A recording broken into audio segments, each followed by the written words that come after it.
Hey, what's up you guys? It's your boy Drew here, back again with another video for all you American soccer fans out there. And in this video, as you can tell, we're going to talk about the best possible US men's national team lineup that our rosters, our depth pool can give us right now. So I'm ready to get some hate. Let's talk about it. Before we move on, obviously, if you guys love soccer and you want to get the growth and respect it deserves in this country and you want to be part of that change, then subscribe down below and be part of it. Just think about it.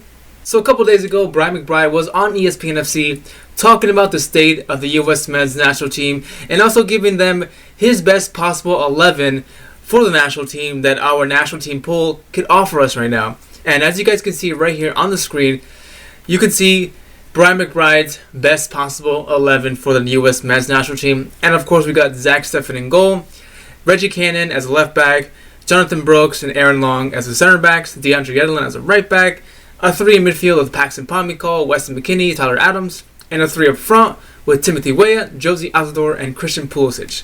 So right at the back, a lot of people did seem to like this lineup and seem to like this formation for the type of players he has chosen.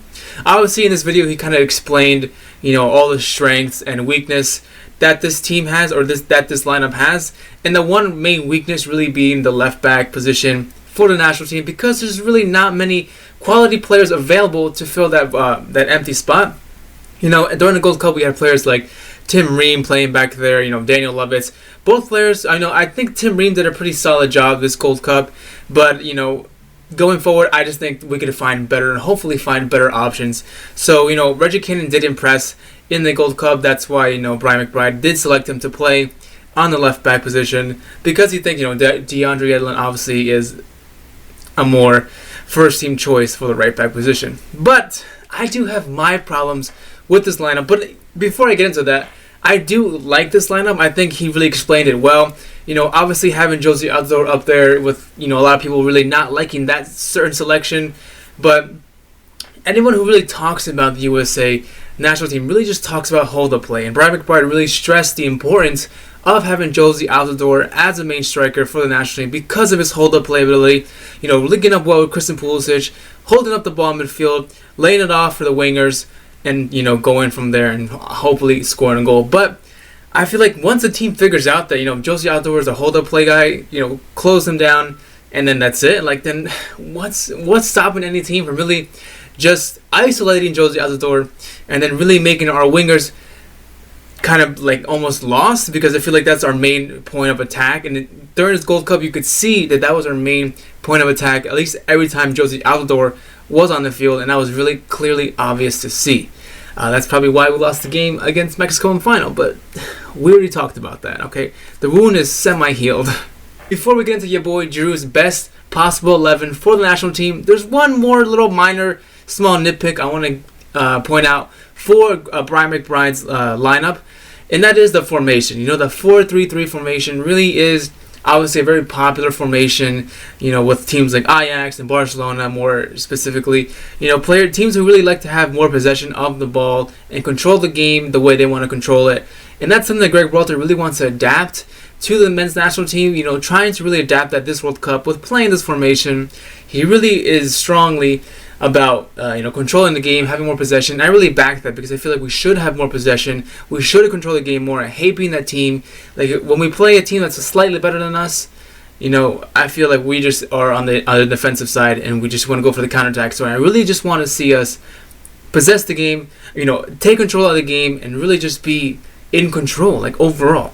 And I feel like there's better formations that can do that for us, and I'll get to that in a second. But before we do, I forgot to cover, McBride's bench right here. I'm sure you guys already saw it. We got Ethan Horvath, Richards, Miazga, Tyler Boyd, Paul Arriola, Yazi Zardes, and Josh Sargent. So 2 problems right there. First, I like everybody except Yazi Zardes. Second, who the hell is Richards? Is that a typo from ESPN? I tried to look him up on SoFIFO. I tried to look him up, on my One Football app, but I really couldn't find Richards, the American player Richards. Am I a fraud? Because I can't find him. If you guys know who that is, let me know down below so I can do some more research on that. But without further ado, let's get into your boy Drew's best possible lineup for the U.S. men's national team. And I'm ready for the hate. Alright, here we go. This is your boy Drew's best possible 11 for the national team. As you can see, I went with a different formation. Rather than a 4-3-3, like I said, I feel like there's better options to have control of the game, but while also being attacking and also being defensive. And I feel like a 4-2-3-1 formation would do wonders for us. As you can see, the back line is mostly similar to Brian McBride's lineup. I got DeAndre Yedlin as a right back, Aaron Long and John Brooks as our center backs, and instead of Reggie Cannon as a left back, I got Anthony Robinson in that place. While I do agree that I think Reggie Cannon would do well as a left back, as a makeshift left back, I feel like having a player who is more natural, playing that position for a longer time, would be probably a better fit. Now, Reggie Cannon obviously is going to make my bench, so I feel like having coverage for both sides of the fullback position will be really good. I feel like Reggie Cannon could provide that for us. Now, going into the midfield, we got Wes McKennie and Tyler Adams anchoring that midfield. Both of our best center defensive midfielder players. I feel like Brian McBride, he didn't have Tyler Adams on the right flank. Tyler Adams could play as a right back as well, so he's comfortable playing on the right side of the field. But I just feel like you can get more out of Tyler Adams playing him in his most natural position in the heart of midfield, and playing him alongside his friend Wes McKennie.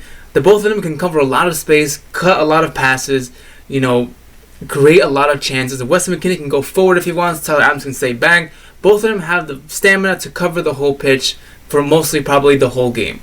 So that is really, I feel like, a really solid midfield right there with Adams and McKennie. Also, two players who do not play in MLS for all you European American players out there, American fans of American players in Europe, is what I'm trying to say. Anyway, let's move on to the attacking line.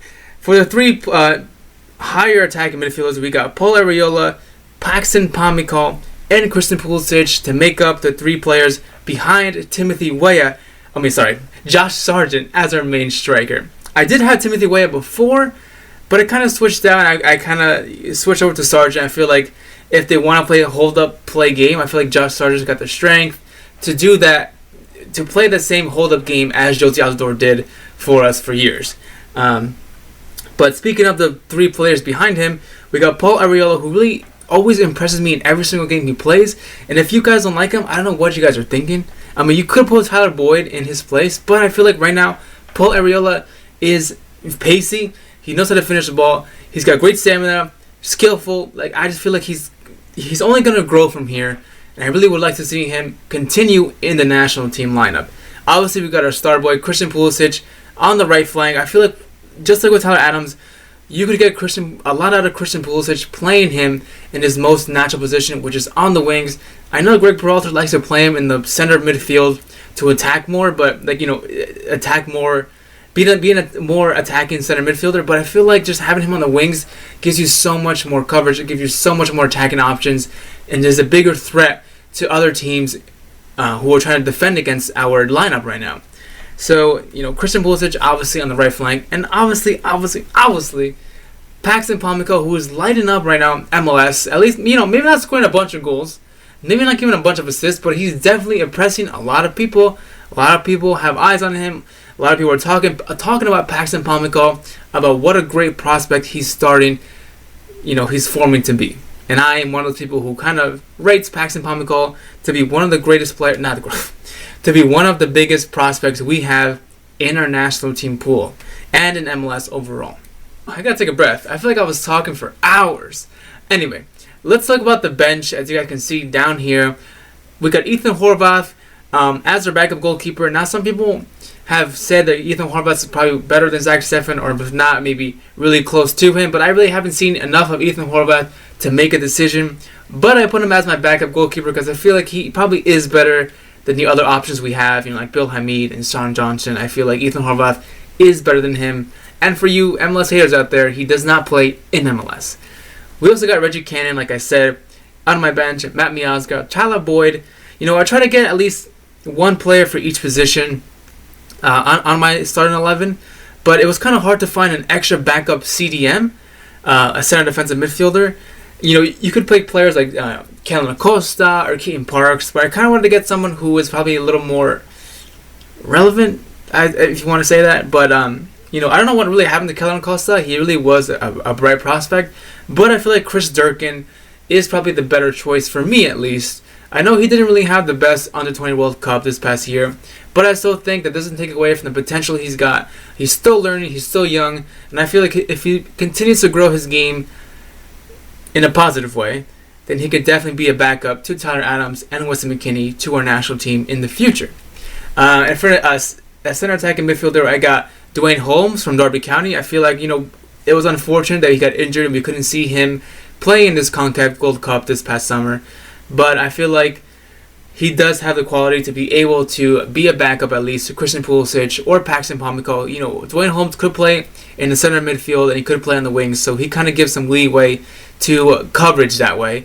And as our backup striker, we got Timothy Weah, who can also play on the left flank if need be. So he could give some coverage to Paul Arriola, give some coverage to Josh Sargent up front as our striker. Doesn't matter. I feel like, you know, we do have a lot of young strikers coming off the ranks, and I feel like we're just not giving them enough time. We keep sticking with Josie Altidore and Yati Zardes for no reason. We got players like Josh Sargent, we got players like Timothy Weah, Sebastian Soto, Novakovic, Haji Wright. We got lots of players all across Europe really coming up as quality strikers, really showing that they could be one of our best strikers for the national team if we just give them the chance. But I feel like this video is extremely long. It's really late. I have to go to bed. I want to know your thoughts down below on Brian McBride's lineup and your boy Drew's lineup. Which one do you guys prefer? I mean, it's not a versus, you know, I don't have any hate for Brian McBride. Don't start any drama. But I just want to know your thoughts down below. And if you guys have your own lineups, please put them down below. I would love to see how you guys would set up your potential national team in the future.